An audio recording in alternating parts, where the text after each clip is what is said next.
जय श्री कृष्ण। राधे राधे। आइए ज्येष्ठ शुक्ल निर्जला एकादशी की कथा सुनते हैं। ज्येष्ठ शुक्ला एकादशी का नाम निर्जला एकादशी है, भीमसेनी एकादशी है या इसे पांडवी एकादशी भी कहते हैं। व्यास मुनि के पास जाकर भीमसेन ने पुकारा कि पूज्य माता कुंती और भ्राता युधिष्ठिर तथा अर्जुन, नकुल, सहदेव, द्रौपदी सहित एकादशी का व्रत करते हैं और मुझे भी शिक्षा देते हैं कि तू अन्न मत खा, नरक में जाएगा। आप विचारिए कि मैं क्या करूं।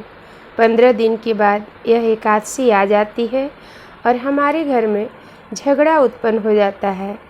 मेरे उदर में अग्नि का निवास है, उसे अन्न की आहुति न दूं तो चर्बी को चाट जाएगा। शरीर की रक्षा करना मनुष्य का परम धर्म है, अतः आप ऐसा उपाय बताइए जिससे सांप भी मर जाए और लाठी भी न टूटे। अर्थात ऐसा व्रत करो जो वर्ष में एक ही दिन करना पड़े और मन में व्याधियों का नाश करने वाला हो। 24 एकादशियों का फल इसके करने से मिल जाए और मुझे स्वर्ग से संबंधियों के साथ ले जाएं। मुझे स्वर्ग में संबंधियों के साथ ले जाएं। व्यास जी बोले, ज्येष्ठ शुक्ल पक्ष की एकादशी का नाम निर्जला है। ठाकुर जी का चरणोदिक वर्जित नहीं है, कारण कि यह तो अकाल मृत्यु को हरण करने वाली है।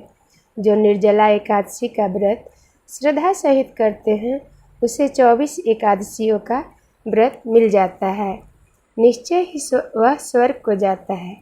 पर ध्यान रखिए, जो निर्जला एकादशी है उसमें अगर आप निर्जल ही रहेंगे तभी 24 एकादशी का फल मिलेगा। अगर आप फलाहार करते हैं या जल ग्रहण करते हैं, दूध चाय कुछ भी लेते हैं, तो समान एकादशी एक एकादशी के समान ही आपको फल मिलेगा। और अगर आप पूरे दिन निर्जल रहकर शाम को जल ग्रहण करते हैं या फलाहार लेते हैं, आपको 12 एकादशी का फल मिल जाएगा। इसलिए निर्जला एकादशी में 24 एकादशी का फल तभी मिलता है जब आप निर्जल रहते हैं, और नहीं तो फल और अगर जल लेते हैं तो समान एकादशी एक एकादशी के समान ही फल मिलता है। तो उससे 24 एकादशी का फल मिलता है, निश्चय ही स्वर्ग को जाता है। व्रत में पितरों के निर्मित पंखा, छाता, कपड़े का जूता, सोना चांदी, मिट्टी का घड़ा और फल इत्यादि दान करें। मीठे जल की प्याऊ लगा दें। हाथ स्मरण रखें, साथ में स्मरण रखें। मुख में ओम नमो भगवते वासुदेवाय का जाप करते रहें। इस 12 अक्षरे महामंत्र यही है। श्रीमद्भागवत पुराण का सार है। आप यदि फलाहारी हो तो ध्रुव के प्रथम मास की तपस्या के तुल उसके एक एक दिन के समान आपका फल हो जाएगा।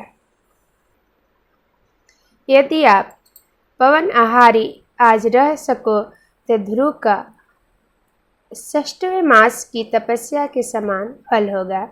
श्रद्धा को पूर्ण रखना चाहिए, नास्तिक का संग न रखना, दृष्टि में प्रेम का रस भरना, सबको वासुदेव का रूप समझकर नमस्कार करना, किसी के दिल की हिंसा न करना, अपराध करने वाले को दोष क्षमा करना, क्रोध का त्याग करना, सत्य भाषण करना। जो हृदय में प्रभु मूर्ति का ध्यान करते हैं और मुख से 12 अक्षरों मंत्र का ज्ञान करते हैं, जाप करते हैं और पुण्य फल को प्राप्त करते हैं। दिन भर भजन करना चाहिए।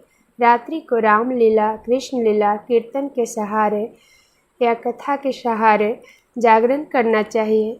द्वादशी के दिन प्रथम ब्राह्मणों को दक्षिणा दे, फिर भोजन खिलाकर उनकी परिक्रमा कर लें। अपने पग पग का फल ब्राह्मणों से अश्वमेध यज्ञ के समान हो ऐसा वर मांग लें। ऐसी श्रद्धा भक्ति से व्रत करने वाले को कल्याण प्राप्त होता है।